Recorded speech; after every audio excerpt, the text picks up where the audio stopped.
So my reason for voting is because labor rights help me. I may keep my fish fry the 28th of this month because I want to put on my upstairs and then buy my 3 bag of chicken and then me a vote for. So what if the PNP had bought you the same thing? I'm just gone over to PNP. I'm not ask Christ.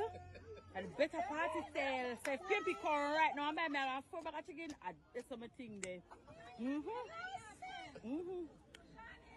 So what about roads and water and so on? You don't vote on those things? No, they said they soon put that in place. It's not going to come one time. Talk the truth, it's not the process.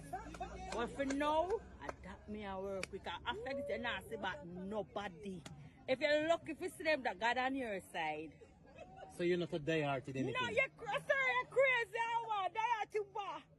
Bigger MP than me, I switch see. So who is me? I'm take care of that.